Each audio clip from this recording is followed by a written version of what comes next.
Olá pessoal, saudações, terráqueos, pessoal do ciclo 5 de Química, né? Mais uma semana de trabalho, desejo que vocês estejam o melhor possível dentro dessa situação, certo? Passando aí da melhor forma possível. E nessa semana 5 a gente teve a continuidade da parte da termoquímica, né? Começando esses princípios básicos, aprofundando na mudança de estado da matéria. Teve uma questão teórica e uma de cálculo. Na parte teórica, que foi a cruzadinha, vocês veem aqui, de acordo com a resposta que eu estou colocando, como encaixar lá na cruzadinha, né, que tem as palavras, uma letra serve para a outra, aquele encontro, como é habitual. Então nós tínhamos aqui na primeira pergunta, nome do fenômeno verificado quando colocamos uma tampa em uma panela com água fervendo e verificamos a formação de gotículas de água em sua parte interna, devido ao resfriamento do vapor ao entrar em contato com a superfície mais fria. Isso também acontece no cuscuz, né? Cuscuzeira. A gente aqui do Nordeste é uma comida muito típica, muito comum, e a gente percebe isso, né? Quando você levanta a tampa, tá aquela que é justamente o fenômeno da condensação, né? Quando aquele gás vem com a temperatura mais alta, entra em contato com a tampa que está com a temperatura mais baixa e passa do estado gasoso para o estado líquido, criando aquele suor. Né? A segunda, possui uma forma definida independente do recipiente em que esteja e não pode ser comprimido para ocupar um volume menor, ou seja, também possui volume definido. Então, a matéria tem três tipos de estágio de acordo com o que suas partículas estão juntas, né, agregadas.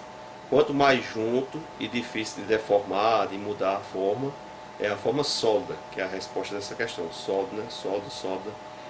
E quando está já com certo grau que as partículas estão mais soltas uma da outra, mais distantes, a forma líquida, que não tem uma forma definida, porque o líquido se amolda ao recipiente que você colocar. E quando elas estão bastante dispersas, é a forma gasosa, certo? Então são os três estágios até hoje aceitos como estágios físicos da matéria, sólido, líquido e gasoso. Justamente a terceira pergunta, estado físico da água na temperatura ambiente a 25 graus Celsius e 1 atm. ATM é a pressão atmosférica, né? Então a água nessa condição está em estado líquido. Na próxima, nome da fase que não possui nem forma nem volume definidos e que ocupa todo o volume disponível do recipiente que estiver contido. É a forma gasosa. Você diz, o líquido também ocupa, mas o líquido, de acordo com o volume que ele tem, por exemplo, se você botar uma caixa que cabe em 2.000 litros e só colocar 1.000 litros lá dentro, a caixa vai ficar com um volume ocupado pela metade. Ela vai se espalhar pelas partes ali e ocupa pela metade. O gás não. O gás, o que você solta de gás dentro do recipiente, ele se espalha por todo o recipiente, certo? É tanto que tem a história do gás comprimido. É quando você vai colocando o máximo possível de volume de gás que aquele recipiente cabe. Okay? Tanto que é o fenômeno do bujão, por exemplo. Quando o bujão vai secando, mas naquele recipiente que está contido o gás, o bujão, ele vai ocupando tudo aquilo ali e sempre saindo, né, pelo conduto que ele tem que ir para ir para o fogão, até que ele se acabe. Né? Mas você, aquela história de virar o bujão, não precisa mais estar fazendo isso. O processo através do qual bolinhas de naftalina guardadas em uma gaveta diminuem de tamanho com o passar do tempo. É aquele estágio que poucas matérias têm, né? Mas a naftalina é uma dessas, que ela passa direto do estado sólido para o estado gasoso. Você coloca lá a pedrinha e de repente a pedrinha some sem ter tido derretimento, né? Que a lógica é você sólido derrete, depois evapora. Então é o estado da sublimação. Uma coisa, tanto que a sublimação é a única mudança de fase que não tem diferença. Se sai do sólido para o gasoso, sublimação, do gasoso para o sólido, sublimação, que é um estado bem peculiar e difícil de ter. Nome do processo físico verificado quando o gelo, ao derreter, torna-se água na forma líquida. É fusão. Uma coisa no estado sólido que se torna forma líquida é fusão. Isso acontece também com ferro, com outros materiais. Nome dado ao processo inverso da fusão. Então, o contrário de você fundir, que é o derreter, é você solidificação, que é quando passa do estado líquido para o estado sólido.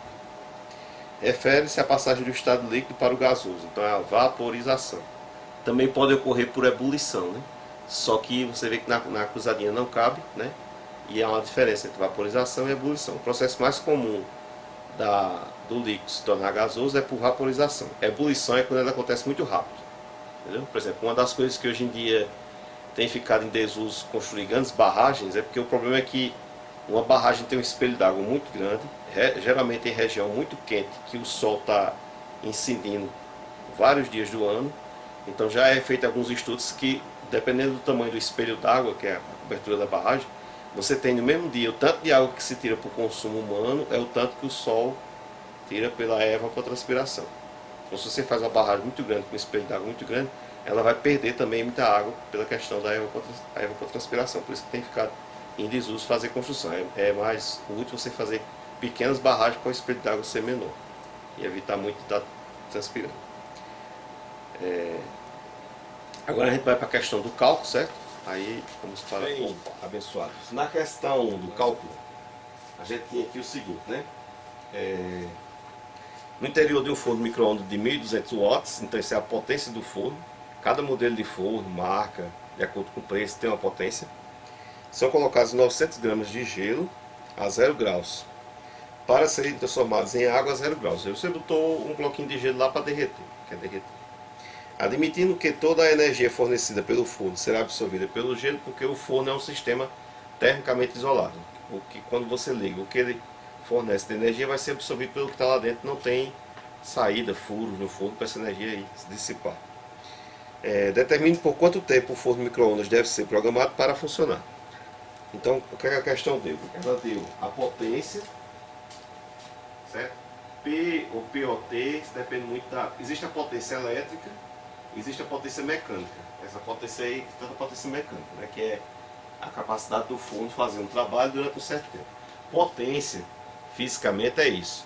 Algo é mais potente quando ele consegue realizar o trabalho em menos tempo. Esse trabalho pode ser, por exemplo, a potência de um veículo, é para ele andar. A potência de um trator é para puxar peso, né? Desse tipo, um arado, uma coisa. Então depende de que tipo de maquinário você está usando. A potência de um ventilador é para ele conseguir resfriar o ambiente em menos tempo. De um ar-condicionado, né? Uma secadora de cabelo, a potência dela é de acordo com que ela consegue secar em menos tempo. Então potência é a relação de trabalho com tempo. Por que trabalho? O trabalho fisicamente não é esse trabalho que a gente entende como um trabalho que recebe um salário, né? Trabalho que vem de laboro. Por isso que diz atividade laboral, que é de labor. Misturar com o termo trabalho físico, que existia há mais tempo, trabalho é você ter uma força que provoca um deslocamento em algo. Por exemplo, quando você quer puxar uma lata d'água de um poço, que você joga a corda e fica puxando, você está realizando, né, um esforço ali e tal. Como é que você diminui esse esforço? Bastante. Você coloca uma rodana, né, que a corda passe pela rodana e desça verticalmente para o fundo do poço. Por que isso diminui seu trabalho? Porque fisicamente, elevadores, coisas que só se movimentam subindo e descendo, não realizam trabalho. Trabalho é você ter um objeto aqui, aplicar uma força nele para empurrar ele por uma certa distância. Aí você está realizando trabalho. Por isso que esse sistema de guindastes, essas coisas que tem por objetivo tirar grandes cargas de um canto e levar para outro, sempre trabalham com várias rodanas e fazendo um movimento na vertical, que aí diminui a quantidade de trabalho e força necessária para fazer aquilo. Ok? Inclusive há indícios que se usava isso, por exemplo, no Egito Antigo, sistema com rodanas e cordas, para diminuir a força que era necessária para levantar grandes blocos e construir pirâmides e tal.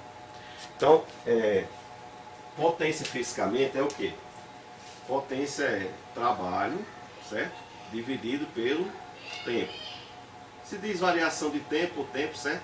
Esse trabalho aqui é medido em quê? Joule, certo? J. Está na pergunta, falando desse J, né? E o tempo é medido em segundos, certo? Aí por que o tempo é segundo? Essa questão das unidades, você vê que na pergunta não falou de unidade. É que você tem que puxar pelos conhecimentos prévios. Tempo é segundo porque potência, certo? Potência tem a ver com trabalho. E trabalho tem a ver com força. É força vezes deslocamento. Aí o que é força? Força é Newton. E deslocamento, distância geralmente é metro. Ok? Só que o Newton é o quê? O Newton é quilômetro por segundo ao quadrado. Porque força é massa, que é em quilo, vezes aceleração. Então a unidade de tempo que aparece na força é segundo. Consequentemente, o que vai aparecer no trabalho é segundo. Como potência tem a ver com trabalho, o que se trabalha aqui em potência é segundo, ok?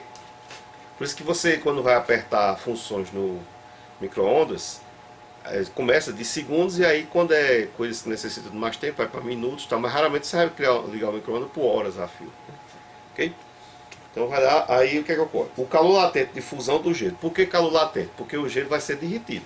Então ele vai mudar de estado físico, ele vai passar de sólido para líquido. Aí você usa calor latente.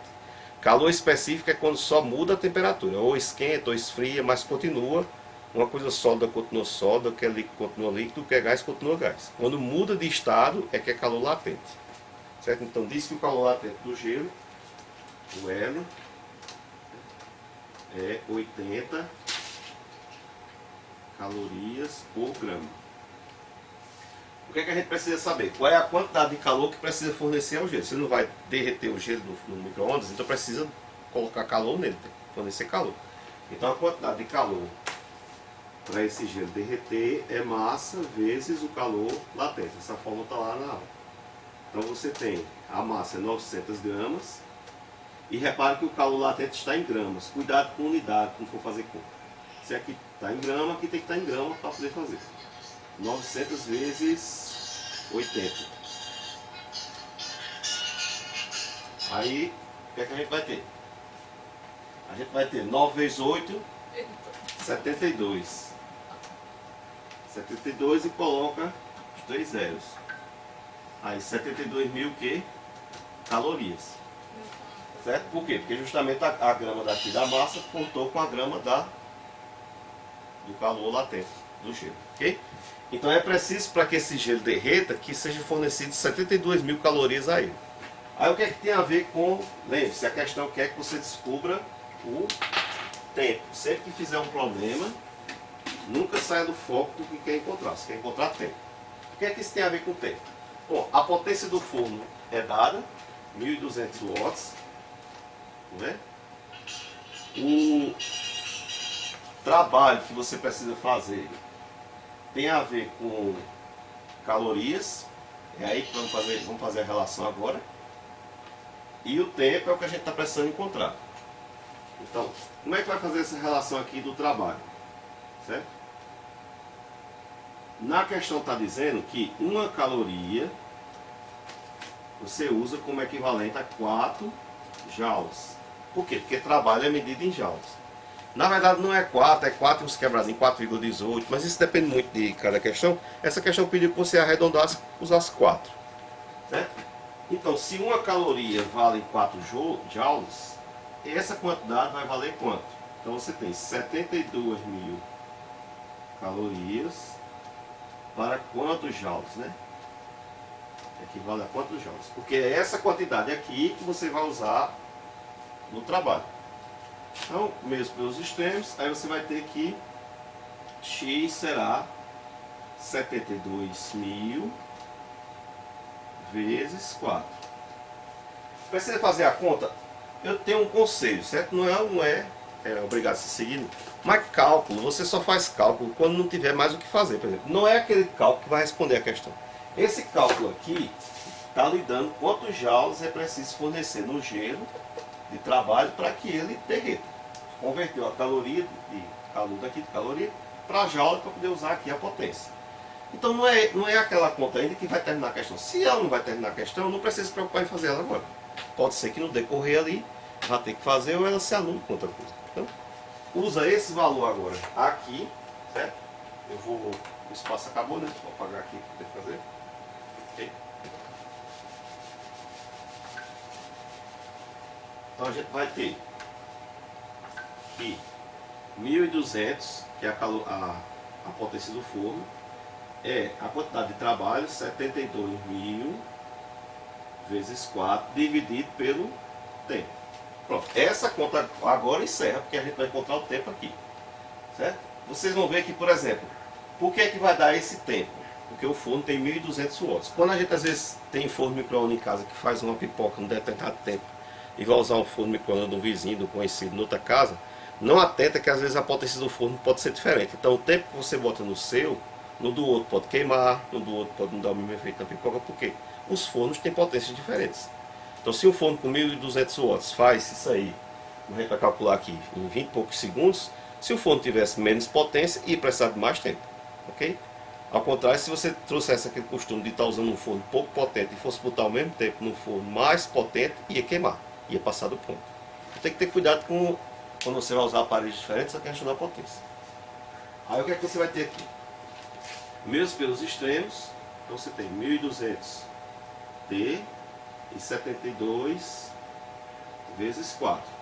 Então o tempo vai ser 72.000 vezes 4 dividido por 1.200. Por que é que eu disse que não se preocupasse com aquela conta logo no início? Porque agora, ó, o que é que a gente vai ter aqui? Essa conta que termina o problema, a gente pode cancelar os zeros. 2 e 2, certo? Ficou 720 em cima, vezes 4 e 12. Se não quiser fazer essa multiplicação para depois dividir, o que é que você pode fazer também? Você pode simplificar. Você pode pegar esse 4 aqui, certo? Como se dividisse por 4. Você pode pegar esse 4 como se você dividisse por 4. 4 por 4 vai dar 1. E fazer o mesmo com 12, dividir por 4. Porque é um princípio de frações equivalentes. Você pega a fração 2 sobre 4, divide tudo por 2, dá 1 sobre 2. 1 sobre 2, 1 é metade de 2, como 2 é metade de 4. Não mudou o resultado. Então eu vou ter aqui o quê? 720, certo? Esse 1, não precisa colocar, 4 por 4 dá 1, anula. E em vez de dividir por 12, 12 dividido por 4, 3. Vai dividir por 3. É um cálculo bem mais simples, né? Então o que é que acontece? Você vai ter aqui, ó, 7 por 3 são 2, né? 3 e 3, 6. Então são 2. Fica 1. 1 com 2 são 12. 12 dividido por 3 dá 4. Certo? 4. E sobra o 0. 0 dividido por 3, 0. Então o tempo é de 240 segundos. Para que seja possível você fazer isso, você necessita de 240 segundos. Se você colocar uma coisa mais lógica, ou não está pedindo aqui, né, porque a questão não diz, só diz qual é o tempo, mas não diz. A gente tem que 1 minuto são 60 segundos. Então você tem 60, 6, 12, 18, 24. Né? Então a cada 60 segundos você tem 1 minuto, não é isso? Ok? A transformação, se quiser dar uma coisa mais lógica.